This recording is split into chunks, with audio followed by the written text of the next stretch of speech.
Selamat pagi anak-anak, salam sejahtera.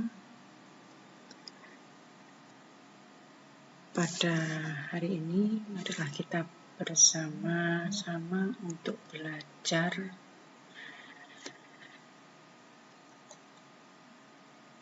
KD 3.3,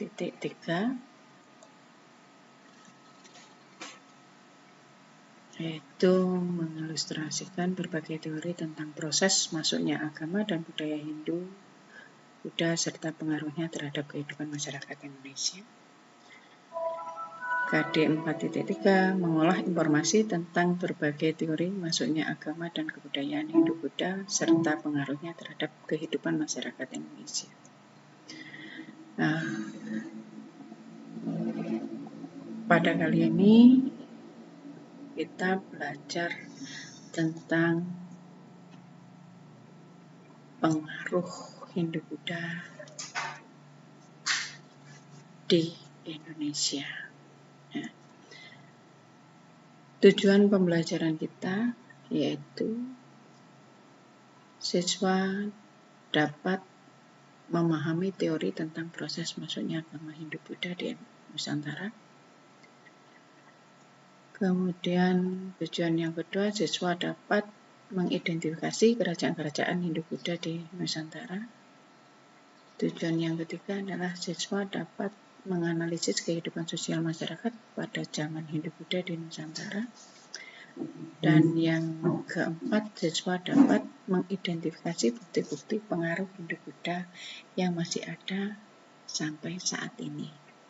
Nah, pada kesempatan hari ini, kalian akan belajar tentang pengaruh Hindu-Buddha yang masih ada sampai saat ini. Pengaruh Hindu-Buddha di Indonesia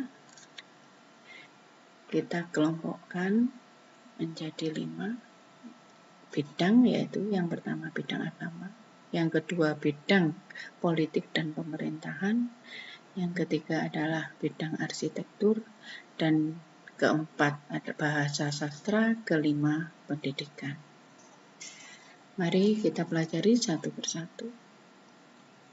Bidang agama. Di bidang agama, bangsa Indonesia atau nenek moyang kita dulu sudah mempunyai suatu keyakinan atau kepercayaan yang disebut dengan animisme dan dinamisme.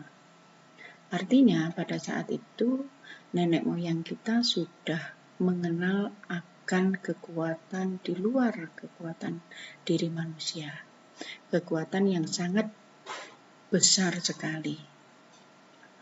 Kemudian agama Hindu masuk ke Indonesia. Bagaimana caranya? Kok bisa masyarakat atau bangsa Indonesia pada saat itu bisa menerima dengan mudah? Dikarenakan apa?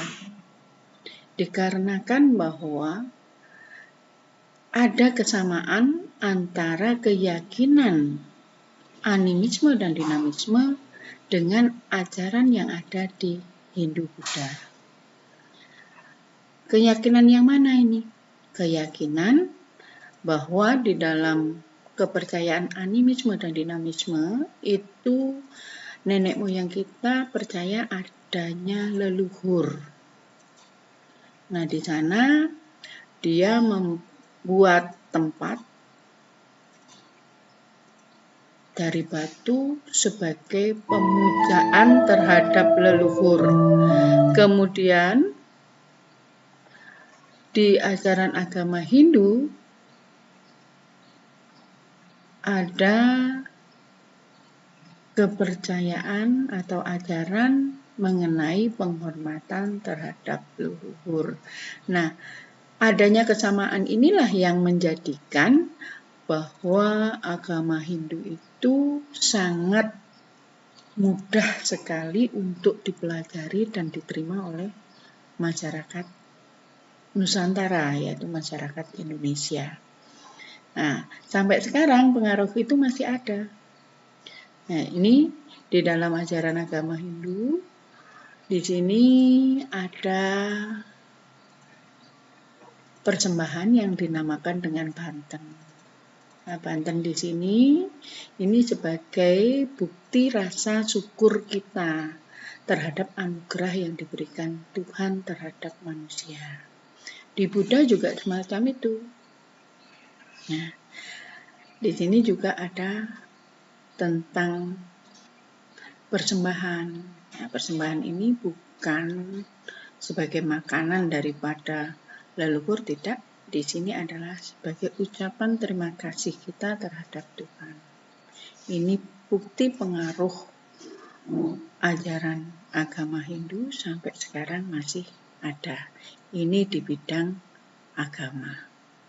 Kemudian yang kedua adalah di bidang politik dan pemerintahan. Masyarakat Nusantara pada saat itu sebelum adanya pengaruh agama Hindu dan Buddha itu sudah mempunyai kelompok-kelompok masyarakat. Nah, di dalam kelompok-kelompok masyarakat itu ada seorang pemimpin yang dinamakan suhu atau kepala suku.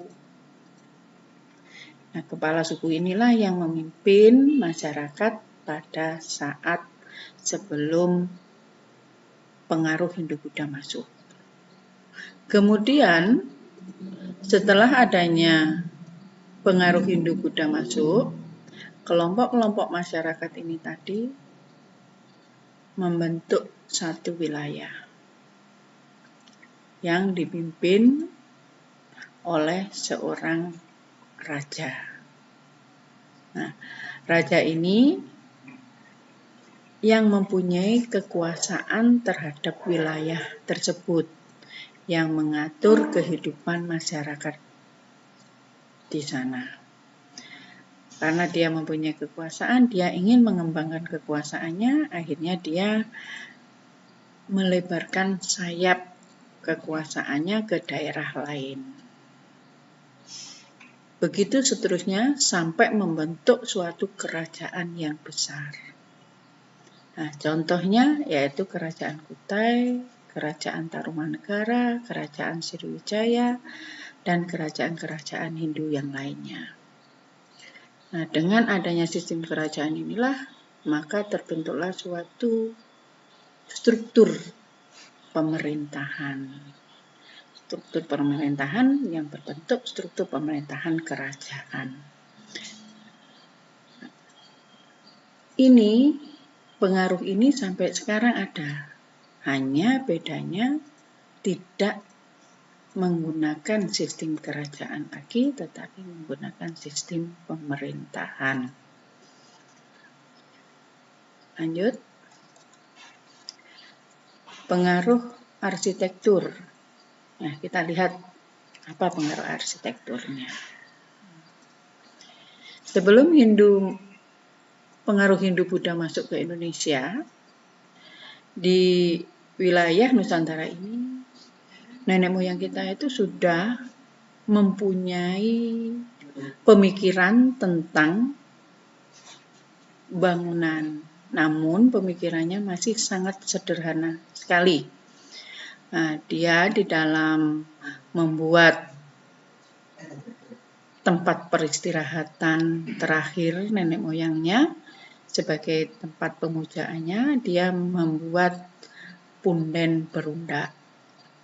Kemudian setelah adanya pengaruh Hindu masuk, semakin berkembanglah pemikiran dalam pembuatan bangunan atau yang disebut dengan arsitek. Nah, disitulah membuat suatu candi atau stupa. Nah, ini bentuk candi-candi yang nenek moyang kita buat dulu setelah adanya pengaruh Hindu-Buddha. Nah, di sini kalau kita perhatikan antara candi Hindu dengan candi Buddha ini berbeda. Kalau candi Hindu ini bentuknya mengkerucut ke atas berbentuk piramid, sedangkan di Buddha ini stupa bentuknya, jadi besar di bawah kemudian lancip seperti stupa. Ini di sini masuk di sini juga berbentuk punden berundak. Jadi ada undak-undaknya. Nah, sampai sekarang pun punden berundak itu masih digunakan. Tidak hanya di Hindu, tetapi di Islam pun juga menggunakan dasar punden berundak. Ya Pak, kalian kalau masuk ke masjid, di situ kalian akan masuk ke seperti undak-undakan gitu. Ini pengaruh sampai saat ini masih ada. Kemudian yang berikutnya adalah pengaruh terhadap bahasa dan sastra. Apakah pada zaman sebelum Hindu-Buddha bahasa itu sudah ada di bumi Nusantara? Bahasa sudah ada di bumi Nusantara, tapi masih berbentuk sandi-sandi. Kemudian pengaruh Hindu-Buddha barulah muncul di sana berupa tulisan. Tulisannya yaitu menggunakan huruf Pallava. Sedang bahasanya yaitu menggunakan bahasa Sanskerta. Nah, bagaimana di bidang sastranya? Di bidang sastranya banyak kitab-kitab atau tulisan-tulisan yang dengan menggunakan lontar-lontar. Jadi nenek moyang kita dulu membuat cerita, membuat dongeng, itu ditulis di lontar. Bisa lontar ini menjadi kitab di dalam pembelajaran agama atau pembelajaran tentang sastra-sastra. Ini. Kemudian kalau bentuk dari huruf Pallava semacam ini dengan adanya dibuktikan prasasti.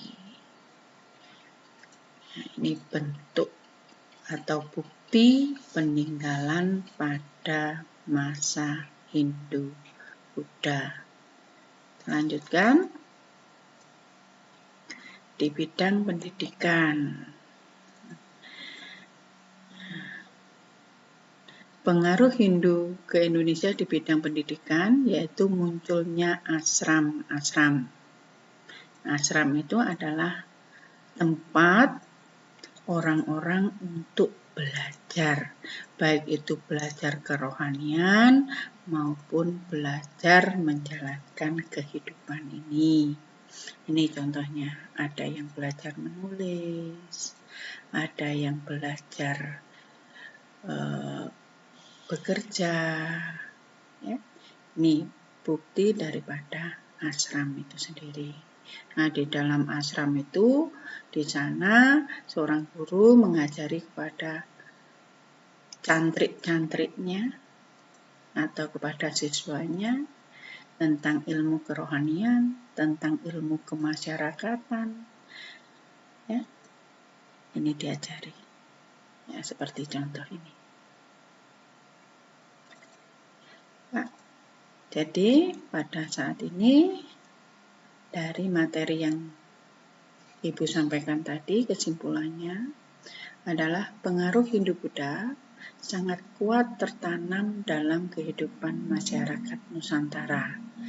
Peninggalan-peninggalan sejarah Hindu-Buddha tidak hanya terbatas pada peninggalan-peninggalan yang berwujud benda atau fisik, tetapi juga nilai budaya non-fisik. Demikian penjelasan Ibu. Apabila ada yang belum paham, bisa kita diskusikan Dan Ibu akhiri sampai di sini. Kurang lebihnya Ibu mohon maaf dan selamat pagi.